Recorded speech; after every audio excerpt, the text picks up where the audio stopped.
ওকে, তোমরা একটু মনোযোগ দাও।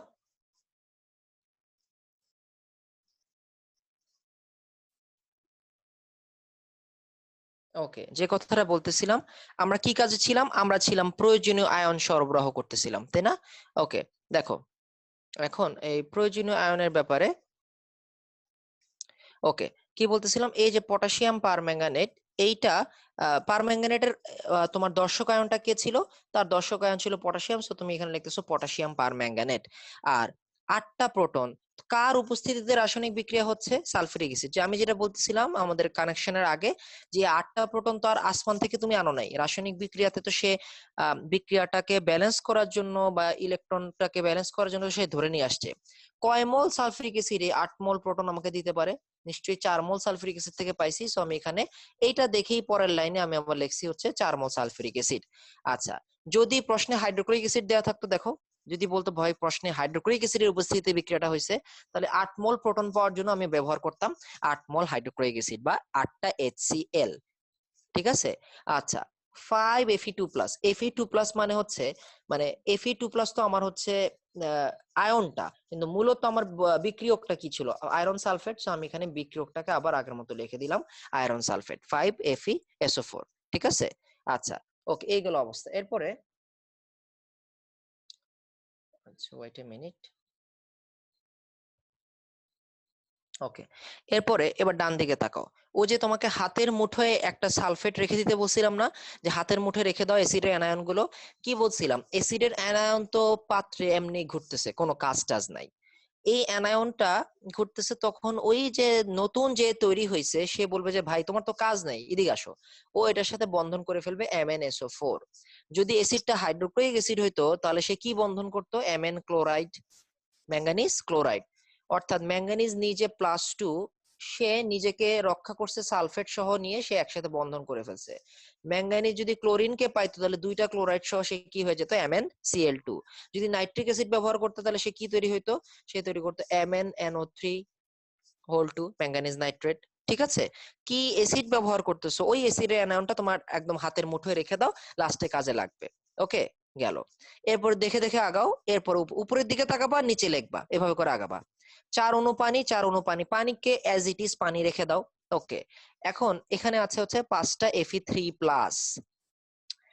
Fe3+ কে, তাকে তার দর্শক আয়ন ফিরিয়ে দাও। দর্শক আয়নটাকে আমার এখানে অ্যানায়নটাকে দর্শকের সালফেট, তাকে যদি তুমি সালফেট ফিরিয়ে দাও, এই দুজনের সংকেতটা কেমন দেখতে? Fe3+ আর সালফেট 2-, তার 3 যায় তার কাছে, তার 2 যায় এ পাশে। সো আমরা লিখি Fe2SO4 3, এটা না সংকেতটা? এখন তুমি এটা লেখার পরে এখানে যে মোল সংখ্যাটা 5 দেওয়া আছে, এখানে যদি তুমি আবার 5 লেখো, তো সব উল্টাপাল্টা হয়ে গেল না ব্যাপারটা? কারণ এখানে 5 × 2 = 10 হয়ে যাবে। তুমি কষ্ট করে সমতা করে লাস্ট লাইনে এসে কি বিগ্রহ দিতে পারো? তুমি এখানে কি লিখে দিবা? 5/2। এখানে কি লিখে দিবা? 5, কারণ তোমার তো Fe2 মোল সংখ্যা ব্যালেন্স হয়েই গেছে। এখানে 5/2 দিলে মনে মনে 2 2 কাটা, মানে 5টা Fe3+ই আছে। ওকে, সো এই যে লাস্টে এসে এই জায়গায় ব্যালেন্স করবা। তোমাদের বইতে যেটা করে, ভগ্নাংশটাকে না রাখার কারণ, রাখতে চায় না বলে এই পুরো সমীকরণকে আবার তারা 2 দিয়ে গুণ করে। 2K MnO4, 8টা সালফিউরিক অ্যাসিড, 10টা FeSO4, 2টা MnSO4, 8টা, লাস্টে 5টা। এইটা করার কোনো নেসেসিটি একদমই নাই, এটা করার কোনো দরকারই নাই, না করলে কোনো সমস্যা নাই, এটা তোমার করার কোনো দরকার নাই। তাহলে বুঝে গেছে ব্যাপারটা? আমি আবার বলি ভাই, প্রথম থেকে বলে আসি, জারক বিজারক চিহ্নিত করছো। আচ্ছা, এখানে তুমি বুঝে ফেলছো পারম্যাঙ্গানেট আর ফেরাস সালফেট। যে নাফিস প্রশ্ন করলো যে ভাই ফেরাস সালফেট এটা বিক্রিয়া, এটা কি, এটা তো বিক্রিয়া করতেছে, ফেরাস সালফেট কোথায় অংশগ্রহণ করতেছে? জারণে। ফেরাস থেকে ইলেকট্রন চলে গেলে ফেরিক কি হবে, তাই না? আর তো কোনো অপশন নাই। তুমি জাস্ট মাথায় রাখো ফেরাস থেকে ফেরিক হবে। তোমার এখানে ফেরাস ক্লোরাইডও তো হইতে পারতো, ক্লোরাইড হলে ক্লোরাইড দর্শক আয়ন। আর যদি সালফেট হয় তাহলে সালফেট। এটা ইটস আপ টু ইউ যে কে দিছে। এখানে তোমার ওই অ্যানায়নটা নিয়ে তোমার এখানে ম্যাটার করতেছে না কোনো কিছু, তাই না? কারণ তুমি আলটিমেটলি দেখতেছো তোমার যে সেন্ট্রাল অ্যাটমের মধ্যে বা তোমার অবস্থান্ত ধাতুর পরমাণুটা কি পরিবর্তন হচ্ছে। ঠিক আছে? আচ্ছা, এই পর্যন্ত আসার পরে অনেক স্টুডেন্ট যেটা ভাববে সেটা হচ্ছে, ও একটা কথা বলে রাখি, বোর্ডের নিয়ম হচ্ছে তুমি যদি এই সমতাটা এ লাইন পর্যন্ত লেখো, মানে এ লাইন জাস্ট এ পর্যন্ত রেখে দাও, তুমি 4-এ 3 পাবা। 4-এ কত পাবা? 3 পাবা। আর তুমি যদি দর্শক আয়ন সহ লেখো, তাহলে 4-এ 4 পাবা। লাস্ট কথা, দর্শক আয়ন সহ লিখলা, মনে করে এখানে একটা ভুল করে ফেলে না, 8 দিয়ে ফেললা, যে কোনো একটা ভুল করলা, তাহলে 4 পাবা। একটা লাইন মানে একটা সার্টেন জায়গায় ভুল হলে তোমার 4 পেয়ে যাবা, কোনখানে ব্যালেন্সিং এ ভুল হলে। ঠিক আছে, ওকে। এখন এই পর্যন্ত আসার পরে অনেকের মনে একটা দ্বিধা কাজ করবে যে ভাই দেখেন তো পটাশিয়াম তো ডান পাশে কোথাও নাই, আবার সালফেটটাও তো মিললো না। অনেকের মনে এখন একটা চিন্তা হবে। আচ্ছা, এইখানে এখানে খুব মনোযোগ একটা কথা হলো, তোমার সমতা শেষ না পুরা? আচ্ছা, এইখানে দর্শক আয়ন যখন তুমি ব্যাক করছিলা বাম দিকে ব্যাক করছো, কিন্তু ডান দিকে তুমি সমতাটা সুন্দরভাবে করতে পারো নাই। দেখো, তোমার এ পাশে 4টা সালফেট আর 5টা সালফেট, টোটাল কয়টা সালফেট? 9টা সালফেট। আর এইদিকে তোমার এখানে 3টা সালফেট তোমার, আর এখানে 5/2 গুণন 3, তাই না? 3×5=15/2, 7.5টা সালফেট। আর এখানে একটা প্লাস একটা 8.5টা সালফেট আছে, তাই না? 8.5টা সালফেট আছে, এ পাশে বাম পাশে 9টা সালফেট, এ পাশে 8.5টা সালফেট। তার মানে তোমার মিললো না সালফেটটা। নট অনলি দ্যাট, এখানে তোমার একটা পটাশিয়াম, এ পাশে কোনো পটাশিয়াম নাই।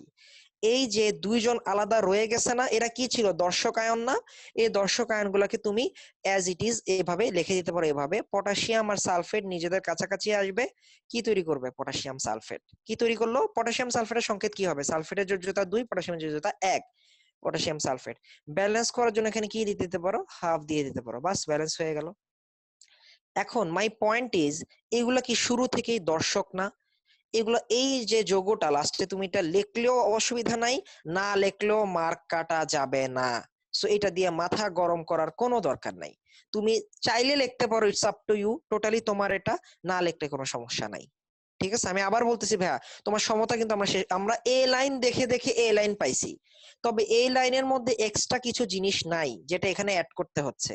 কোন এক্সট্রা জিনিসটা নাই? দর্শক আয়নটা নাই। এবং দর্শক আয়ন ব্যাক করতে গিয়ে আমরা দেখলাম সব তো তুমি গুনছো, বলছো আচ্ছা সবই তো ঠিক আছে, এখানে 4টা আর 5টা, 4টা 9টা সালফেট, এখানে একটা সালফেট, আর এখানে 5/2 ইন্টু 3 সালফেট, 3টা, আর এখানে 5/2 কত লিখবা? 15/2 মানে 7.5টা সালফেট। 7.5 আর একটা মিলে 8.5 সালফেট। 9টা আর 8.5 মিললো না তো, এখন মিলাও।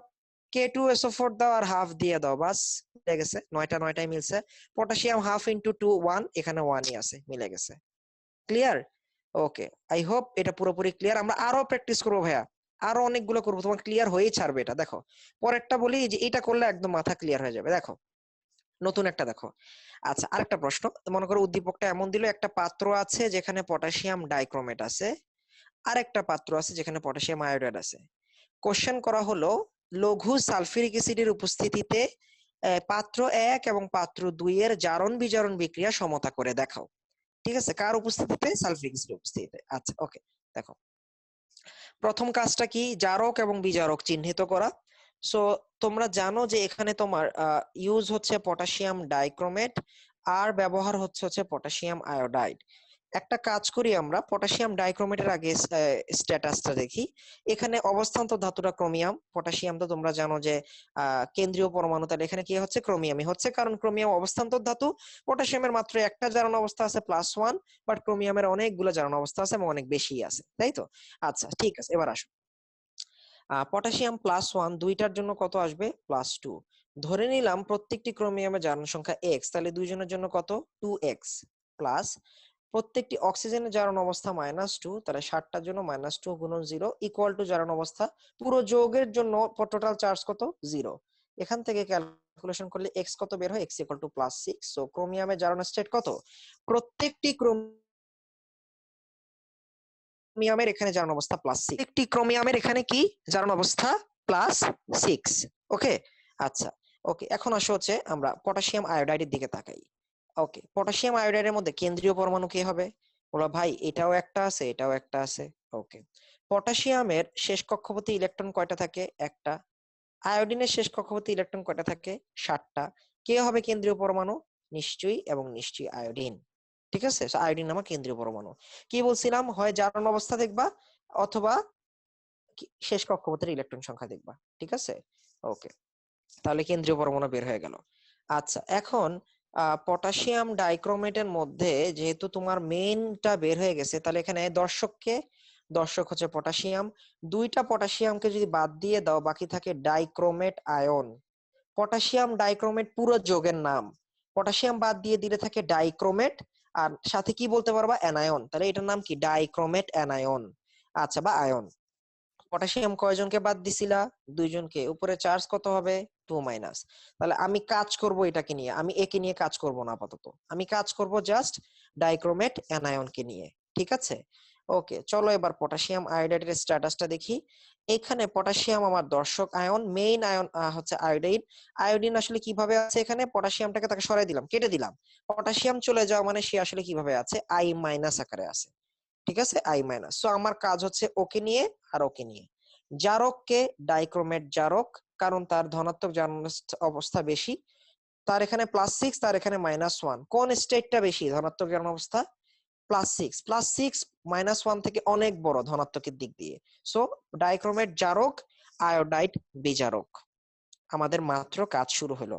ডাইক্রোমেট জারক, আয়োডাইড আমার বিজারক, জারক বিজারক আলাদা করলাম, 1 মার্ক পেয়ে গেলাম আলাদা করে, ঠিক আছে। ওকে, নাও জারক যে বিক্রিয়ায় অংশগ্রহণ করে, অর্থাৎ জারক নিজে কি কি হয়, বিজারক হয়।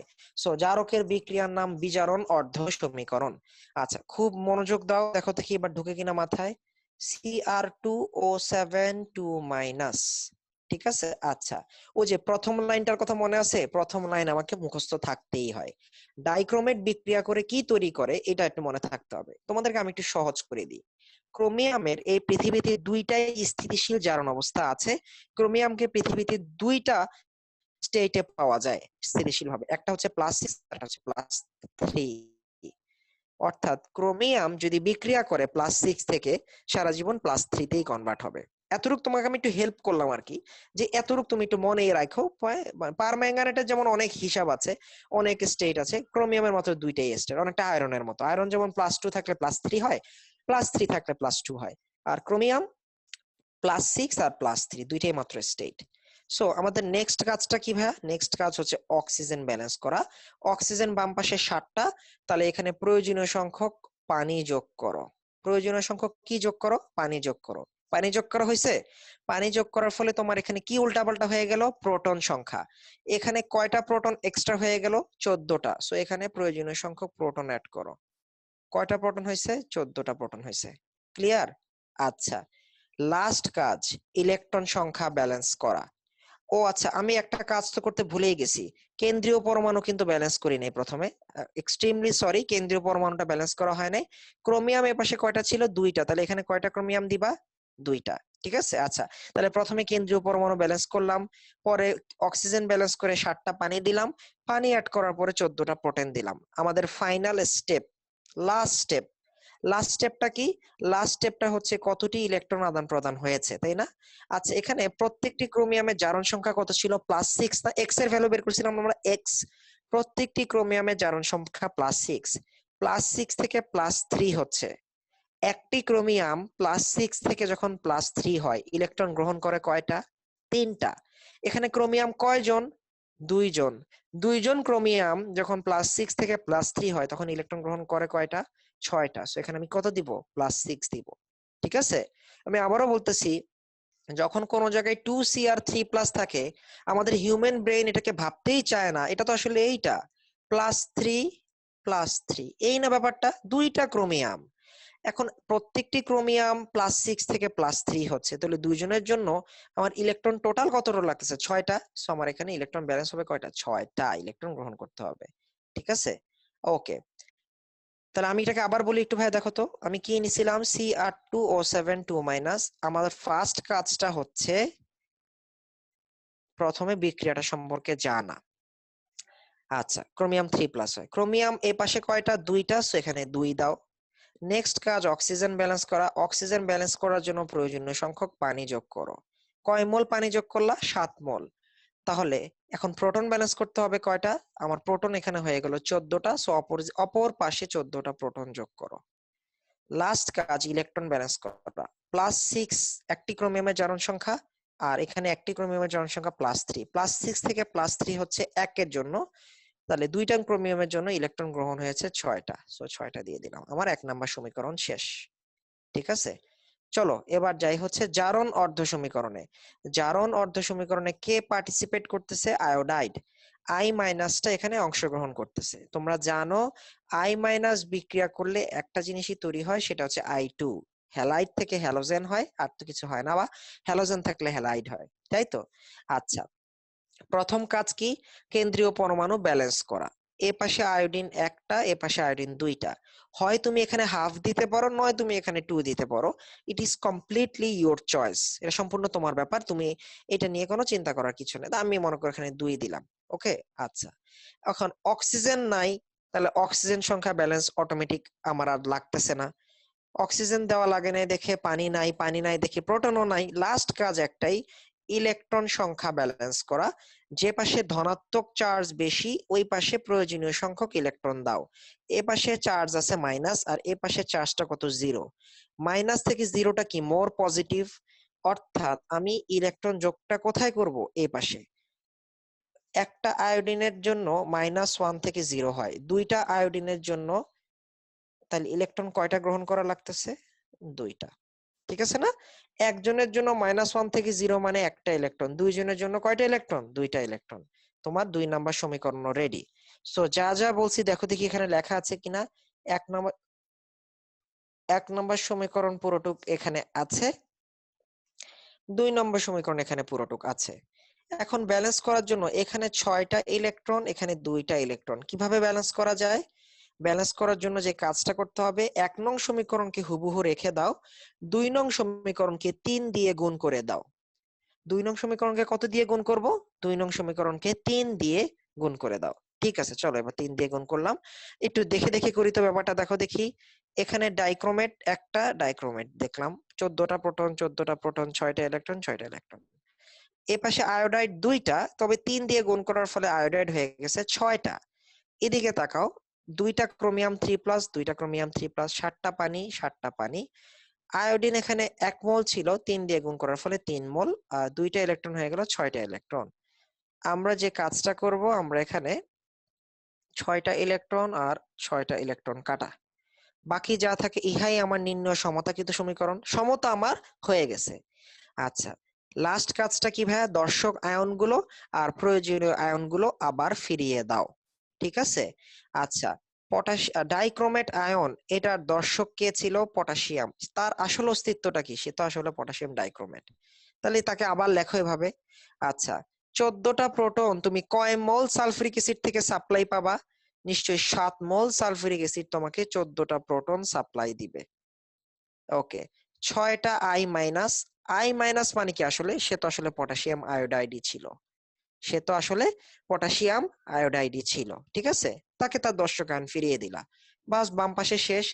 ডান পাশে দেখো ক্রোমিয়াম 3+, নতুন যে যে ক্রোমিয়াম 3+টা তৈরি হলো, সে দ্রবণে কাকে ধরে নিয়ে আসবে বলো দেখি? বলছিলাম না, 2টা ক্রোমিয়াম 3+, ওই যে সালফিউরিক অ্যাসিডের সালফেট আয়ন, তারে ধরে নিয়ে আসবে যে ভাই তোমার তো কোনো কাজ নাই, আসো আমরা বন্ধন করি। সে বন্ধন করবে কি? এই যে ক্রোমিয়াম আর সালফেট, ক্রোমিয়াম সালফেট তৈরি করলো। এই জায়গায় আসার পরে একটা স্টুডেন্ট যদি এখানে আবার একটা 2 দেয়, তাহলে দুইটা দুইটা 4টা ক্রোমিয়াম হয়ে গেল না? তাহলে বোকার মতো এখানে একবার সংকেত লিখে ফেলার পরে আর 2 দেওয়ার কোনো দরকার নাই। এটা অনেকের ভুল হয়, এটা 2 দিলা পুরা 0, পুরা মার্ক 0 দিয়ে দিবে। ঠিক আছে, ওকে। সো এখানে দেখো ভাইয়া আর 2 দিই নাই, কারণ 2 তো মানে সংকেতের ভিতর 2টা ক্রোমিয়াম ব্যবহার হয়েই গেছে, আমার সমতা করার আর দরকার নাই এখানে। 7টা পানি, 7টা পানি, আয়োডিন 3টা, আয়োডিন 3টা, শেষ। আর ওই যে পটাশিয়াম সালফেটের একটা ঝামেলা ছিল না, মনে আছে? চলো তো ওইটা ঝামেলাটা এখানেও আছে কিনা দেখো দেখি। একটু গণতো, এখানে সালফেট কয়টা? 3টা। এখানে সালফেট কয়টা? 7টা। হয়েছে? আচ্ছা, এখানে পটাশিয়াম কয়টা? 2টা। এখানে পটাশিয়াম কয়টা? 6টা। তাহলে আমার 8টা পটাশিয়াম আর 4টা সালফেটের ঝামেলা আছে, তাই না? ওকে, দেখো পটাশিয়াম সালফেট লেখছো, এটা তো তৈরি হয় মানে দর্শক আয়ন, এন একটা 4 দিয়ে দাও, শেষ। এখানে লিখে দাও +4K2SO4। আমি আগেও আবারও বলতেছি, এটা লেখার জন্য আলাদা কোনো ক্রেডিট, আলাদা কোনো মার্ক নাই। মনে থাকলে লিখবা, ভাল লাগলে লিখবা, নাহলে লিখবা না। ঠিক আছে, এগুলা দর্শক আয়ন। ঠিক আছে, এগুলা সরবরাহ করার পরে সমতা করলেও পারো, না করলেও সমস্যা নেই। ঠিক আছে, 4K2SO4। ওকে, আশা রাখি মাথায় ঢুকছে। একটা প্রশ্ন আছে, দেখে আসি।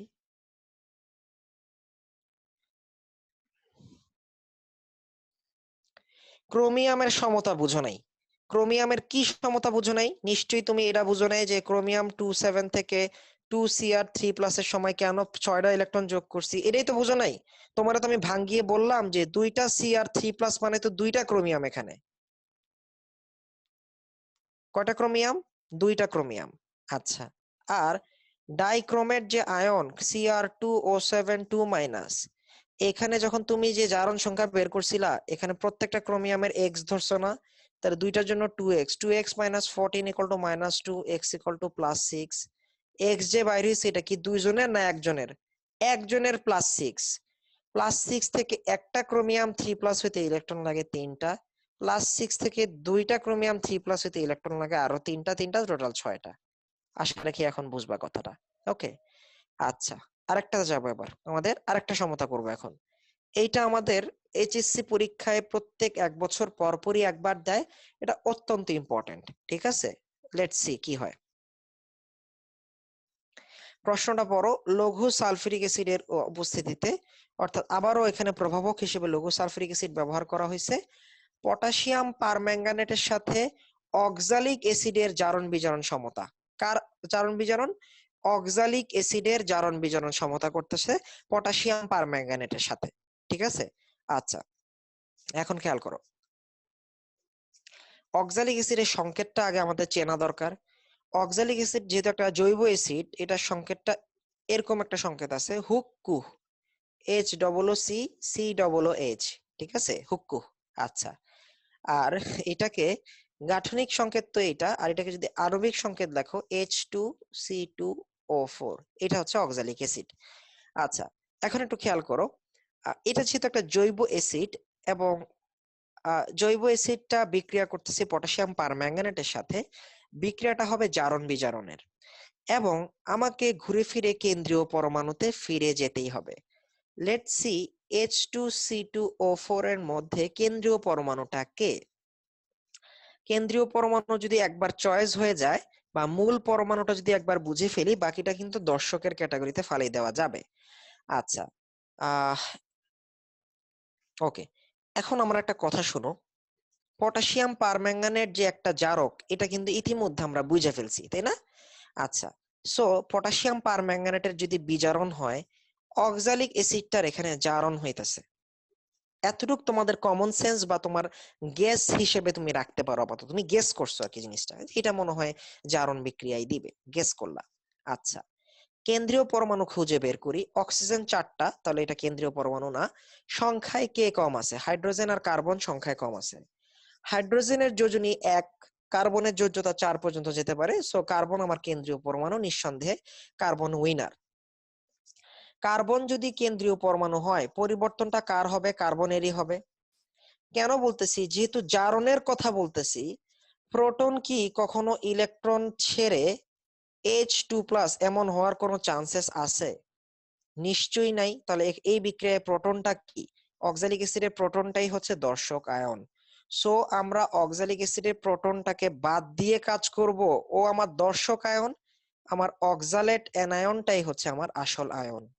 পটাশিয়াম পারম্যাঙ্গানেটে পটাশিয়ামরা বাদ দিয়া কাজ করছিল না, মনে আছে না? ওরে বাদ দিয়া পারম্যাঙ্গানেট লিখছিল না? এখানেও সেম কাজটা করছি। কাকে নিয়ে কাজ হবে আমার? আমার কাজ শুধু অক্সালেট আয়নকে নিয়ে। লজিকটা ধরতে পারছো তো? ও তো বিক্রিয়া করতেছে জারণ বিক্রিয়া, প্রোটনের কি জারণ হয় কোনোদিন? তাহলে প্রোটন কি করবে? এই বিক্রিয়া ও খালি ঘুরবে, ও খালি আয়নিত হবে, ও হচ্ছে দর্শক। ও খেলা দেখতে আসছে। খেলা খেলবে কে? খেলা খেলবে অক্সালেট। ইলেকট্রন আদান প্রদান যা হবে অক্সালেটের বডি থেকে হবে, প্রোটনের বডি থেকে ইলেকট্রন যাবে না। ক্লিয়ার ব্যাপারটা? ওকে, চলে আসি অক্সালেট। তাহলে আচ্ছা, প্রথম ইয়েটা তো সবাই জানি, বিজারক আর জারণের যেটা ব্যাপারটা। পারম্যাঙ্গানেটটা তো ইতিপূর্বে পড়ে ফেলছি, তাও আরেকবার মনে করাই দিই। আমার বিজারণ অর্ধ সমীকরণটা কার? Permanganate ion. পারম্যাঙ্গানেট আয়ন বিক্রিয়া করে ম্যাঙ্গানিজ 2+ হবে। আচ্ছা, এটা আমরা ওই আগে থেকে জানি। ওকে, প্রথম কাজ, কেন্দ্রীয় পরমাণুটাকে ব্যালেন্স করলাম, ব্যালেন্স আছে একটা একটা। 4টা অক্সিজেন, এখানে 4টা পানি যুক্ত করো।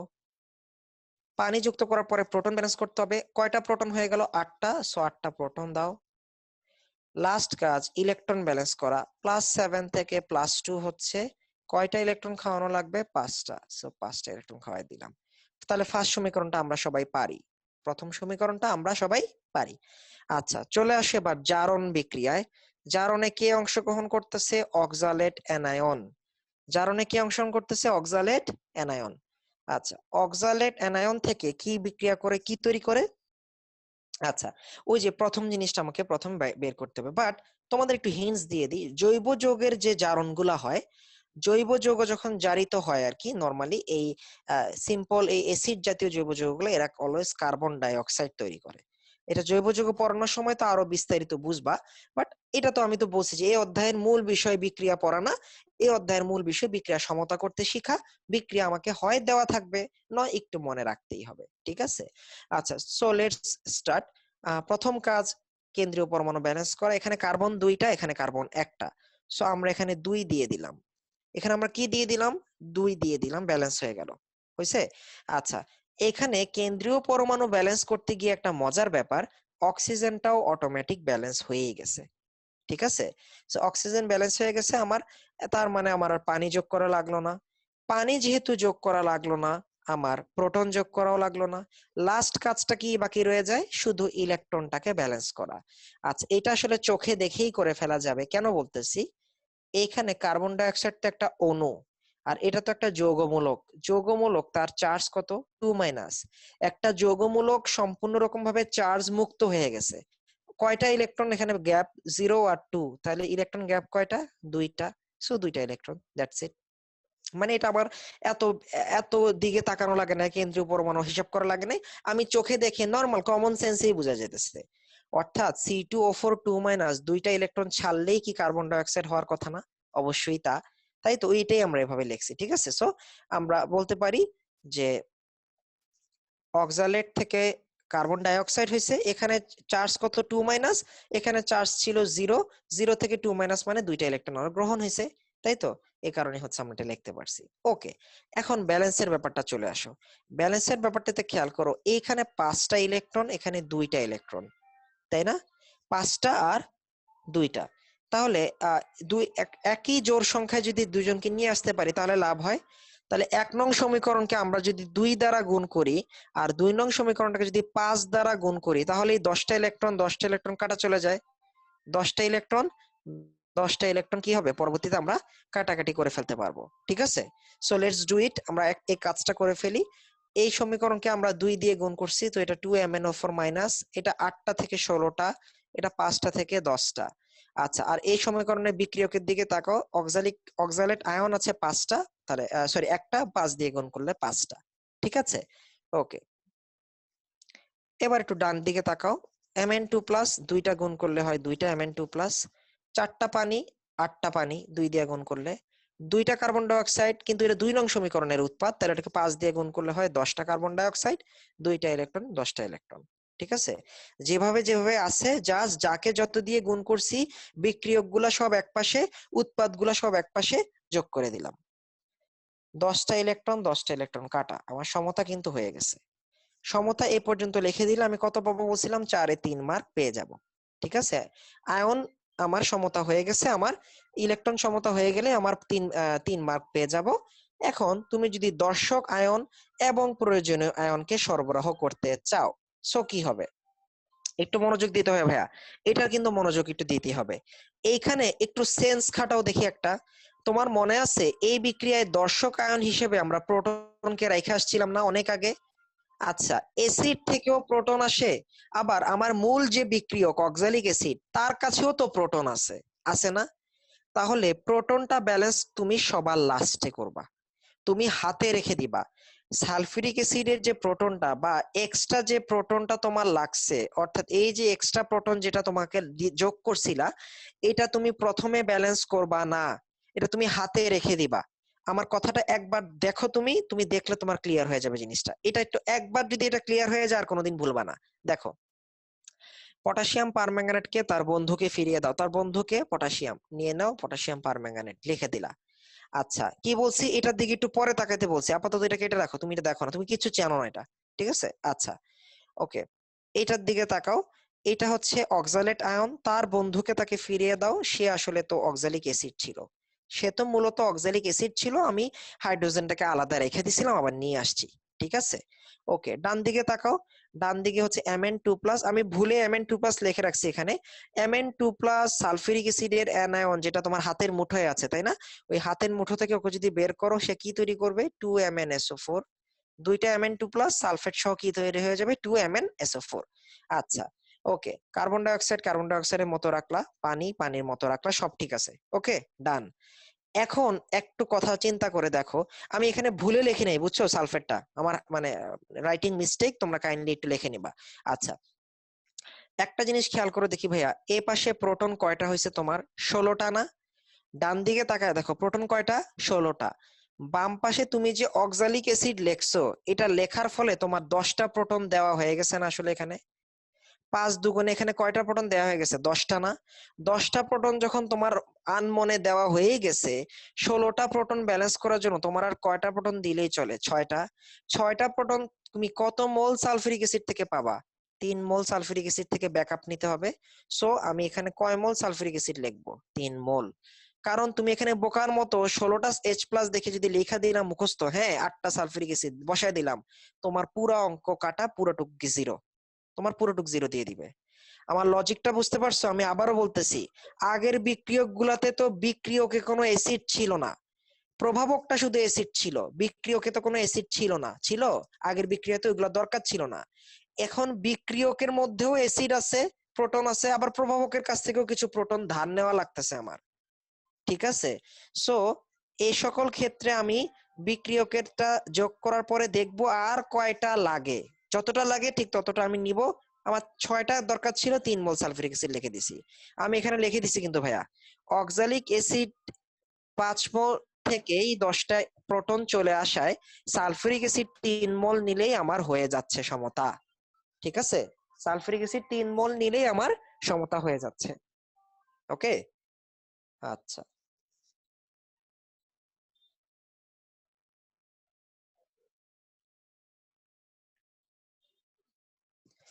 আচ্ছা, প্রোটন ছাড়া আর কোনগুলাকে দর্শক আয়ন হিসেবে ধরে নিব অন্য কোনো যৌগের ক্ষেত্রে, তাই তো? আচ্ছা, ওকে। যেমন আমি প্রথমেই বলছি যে যার কেন্দ্র, মানে তুমি দেখবা যে সেন্ট্রাল অ্যাটমটাকে, কার অনেকগুলো জারণের স্টেট আছে, মানে লিডারটাকে, বিশেষ করে অবস্থান্তর ধাতু আর কেন্দ্রীয় পরমাণু, এগুলোই হচ্ছে আমার লিডার। ঠিক আছে? বাকিগুলোকে আমি অলওয়েজ দর্শক হিসেবে ধরে নিব। মানে আমি একটু সহজ উদাহরণ দিই। আমার একটা জায়গায় সোডিয়াম প্লাস আছে, ঠিক আছে? আমার একটা জায়গায় এমন কিছু একটা আছে, সোডিয়াম অক্সালেট আছে, Na2C2O4। কি আছে আমার? Sodium oxalate.